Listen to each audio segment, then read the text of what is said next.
Hello, everybody. It's me, producer Ross, and welcome to another edition of the Monday Recap, the show where we round up the weekend's action and look forward to the week ahead. Plus, look at news stories that you may have missed. Once again, I'm joined by good old Liam from Crewe, and it was a positive weekend as Town won after a very bleak week. Let's look at the action. So, Liam, Town are back to winning ways. A positive win after it wasn't a good week after the Oxford draw and all the other bits going on. But your verdict on the 2-1 win at Plymouth. Town came from behind against a 10-man Plymouth. Goals from John Nolan and Caden Jackson to wrap up all 3 points. Your verdict, as I said. Well, you know me. I'm try to be a glass half full sort of person rather than a glass half empty. But unfortunately, I'm going to have to be slightly glass half empty on this approach. Win, brilliant. Got a win. I think a number of people have said it, that even though things have been really tough the last couple of weeks and there's been a lot said, we still want the football club to win. We still want them to win games. But the issue I've got is that we played better. But was that because Plymouth were more wide open and allowed Town more space? Or was that because Town passed the ball quicker forward than what we've seen in the last few weeks? I'd say it's probably a bit of both, but you still look at that and say, if the red card hadn't have happened, would Town have still won the game? And I'm not quite sure that would have happened. So, yeah, great. They got the win. They needed to do what they needed to do. I think Ryan Lowe said that Plymouth deserved to. I don't think that was absolutely true. I don't think Plymouth had a huge amount of chances, but they probably didn't deserve to lose it. But then your player makes a silly thing like that when he's already on a booking. What are you going to do about it? And Town were ruthless in that. But again, it's against a lower team who Town seemed to beat.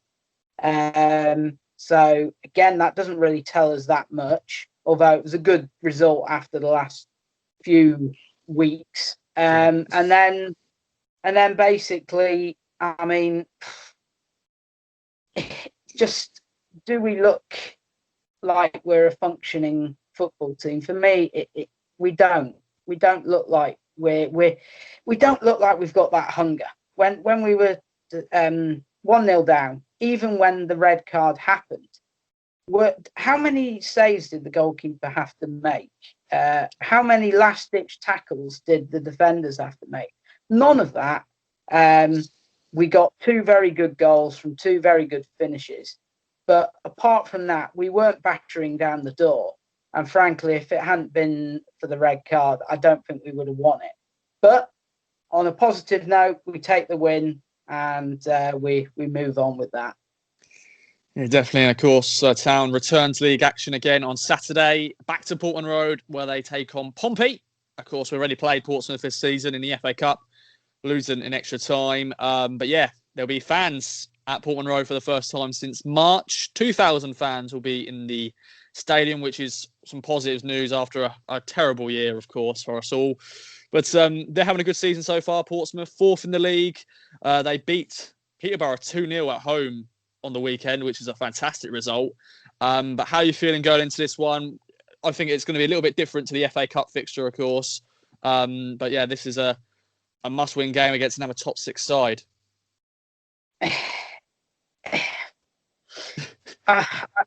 I'm struggling. I really want to come out and say, come on.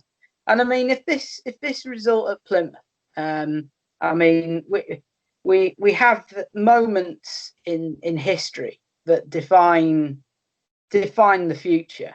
I mean, in using a football analogy, people always say that Mark Robins' goal in 1990 for Manchester United saved Sir Alex Ferguson's job. And look what happened after that. Now, I'm not suggesting that Paul Lambert is going to go on and have a Sir Alex Ferguson type dynasty at Ipswich. I bloody hope not. But if Lambert is going to survive longer, and this is a turnaround, and that these green shoots that Evans mentioned in his statement last week are going to happen, then this is the sort of game that Town need to be winning. It's at home. Now, if it had been at Fratton Park, I would have said, yeah, I'll take a draw out of that. But it's another game where we've got to show we can beat a bigger club. And I just don't think they're playing well enough. And I keep saying this. Lambert can talk about the injuries. And he can talk about the issues we've got in the squad at the moment. And that's fine. That there are injuries, that does mitigate things. But the team that is still going out onto that pitch is still talented enough and still has enough senior players to be performing better than they are. Okay, if they don't win the game, I'm not bothered if they don't win the game, as long as I see that there's a performance there, and you can say, oh, well, they were unlucky this week, beaten by the better team. But we've already said it against Charlton. We've already said it against Hull. They didn't need to get out of second gear, those teams, to beat Ipswich on their own turf. They hardly touched them in anger. And I just have a feeling that it's going to be the same against Portsmouth, and Lambert will use the same excuse about the injuries. And it just doesn't wash for me at the moment. That they should still be able to compete and be able to put a performance in, but at the moment they're not. So I don't think they'll win it, but it is a huge game. And if they do, then it might change things. As for the fans, I don't know whether that's going to be a good thing or a bad thing for Lambert. Having those 2,000 in and Evans, it's going to be surreal. But at the same time, the fact that there's so little fans in the ground in such a big stadium, their voices are going to be heard. And if they're not happy, then all these comments that Evans made in this statement about fans not being there and watching it on iFollow, that we can't get this we don't really know what the fans are thinking, even though it's all over social media. Well, they'll soon know if things don't go right on Saturday. Cool. Now, we're going to finish off with a news story that broke last week. Of course, after a very bleak week, them statements in the game against Oxford. On Friday night, we got some positive news. Andre Dozzell has signed a new long-term contract, which is good news for everybody. We were thinking he was going to leave for a little compensation fee. That's what we thought was going to happen. But yeah, the 21-year-old has signed a new deal to keep him at Portman Road until the summer of 2024. Of course, he joins fellow academy graduates in Luke Wolfenden, Brett McGavin, and Armando Dobra are signing new long-term contracts. Some good news after a very disappointing week, I'd say so, Liam. Yeah, I mean, it is really, really, really good news. But again, I don't want to be over negative, but this isn't Dozzell basically signing on the dotted line and he's going to be here for the next 3 years. That's him signing a contract, which now means that if someone wants Dozzell, they have to pay for him. And that has been a bit of good business by the club, but that doesn't mean that he'll stay. I hope he does. And I mean, he does talk a good game, Dozzell, at the moment. He has been talking about wanting to help the club back into the Championship and so on. And obviously all the ties with his father and so on. He has that emotional thing. So I think he does want to do that. I think he does want to help Ipswich out and get them back up the pyramid. But it is a great piece of business. Be interesting to see what wage he's on, because obviously now any contract renewal that's happening has to be within the wage cap budget. Obviously, if they get into the Championship, then that's by the by.